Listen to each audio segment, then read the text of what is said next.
लेखक कभी उनसे पूछते क्या आपको अपने देश की याद आती है, तो वे कहते कि मेरा देश तो अब भारत है।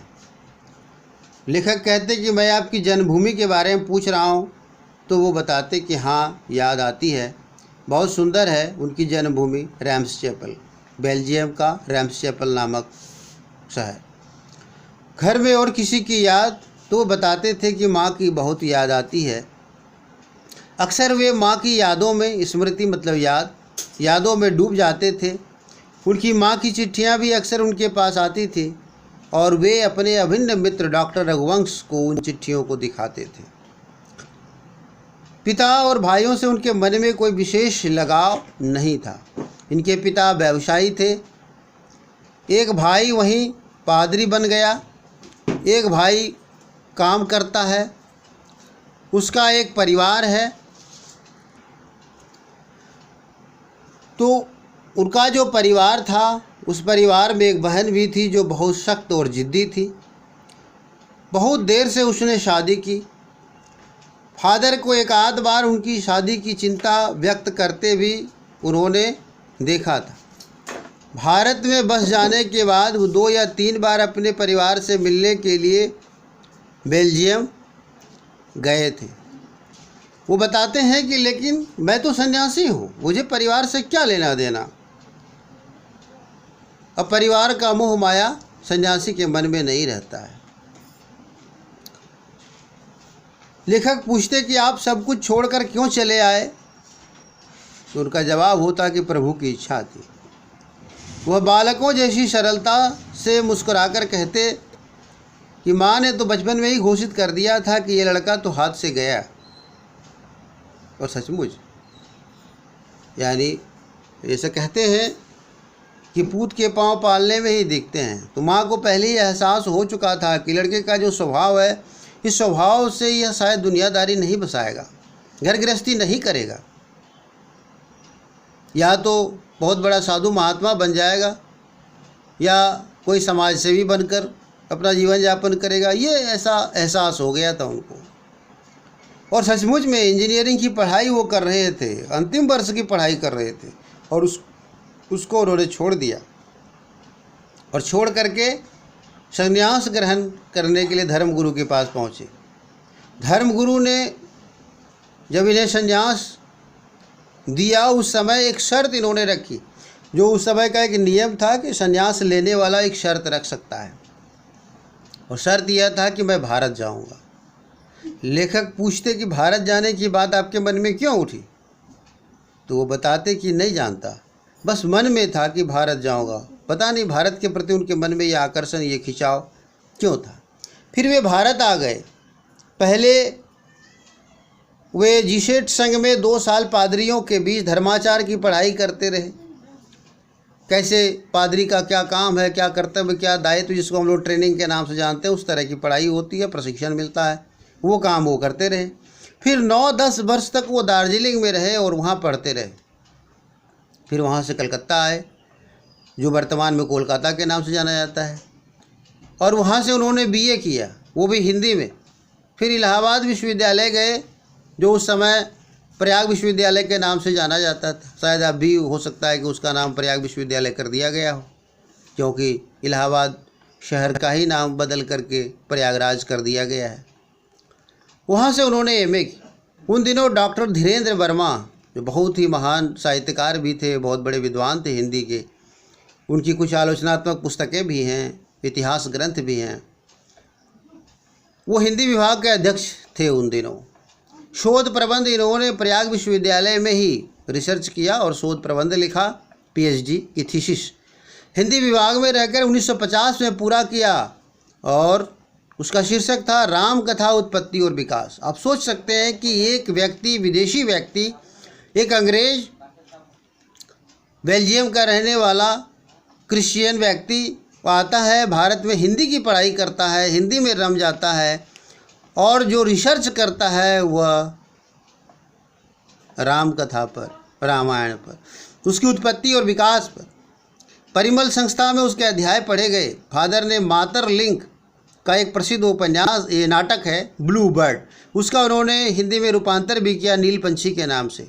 बाद में वे सेंट जेवियर्स कॉलेज रांची में हिंदी और संस्कृत दोनों विभाग के विभागाध्यक्ष हुए और यही उन्होंने अपना प्रसिद्ध अंग्रेजी हिंदी कोश तैयार किया। उन्होंने मेघदूत का भी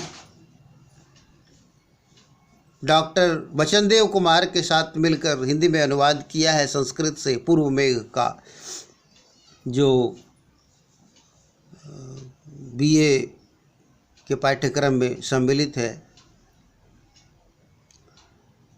बाइबिल का अनुवाद भी किया और वही बीमार पड़ गए। फिर बीमार पड़ने के बाद रांची से पटना आए, पटना से फिर दिल्ली गए। 47 वर्ष भारत में रहे, 73 वर्ष का जीवन उन्होंने जिया और उसके बाद मृत्यु को प्राप्त हुए। लेखक कहते हैं कि फादर बुल्के संकल्प से सन्यासी थे, मन से सन्यासी नहीं थे। जो मन से सन्यासी होता है उसके मन में पूरी की पूरी तरह से वैराग्य की भावना होती है। वो लोगों से मिलता जुलता नहीं, अकेला रहना चाहता है, कटा कटा सा रहता है। लेकिन फादर बुल्के के साथ इस तरह की बात नहीं थी।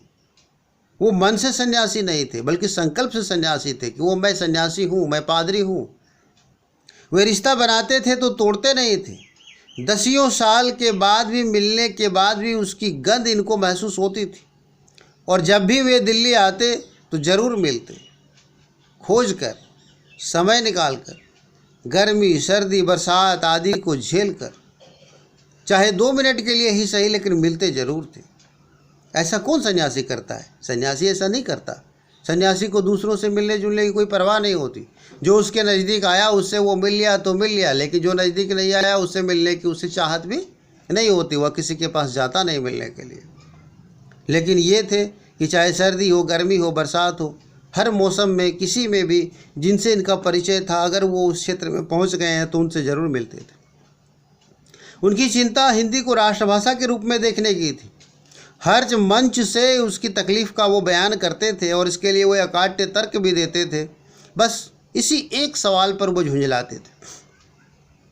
एक विदेशी व्यक्ति हिंदी को राष्ट्रभाषा बनाने का पक्षधर और हमारे देश के लोग हिंदी की उपेक्षा करते रहते हैं। लोगों में अंग्रेजी का जुनून है।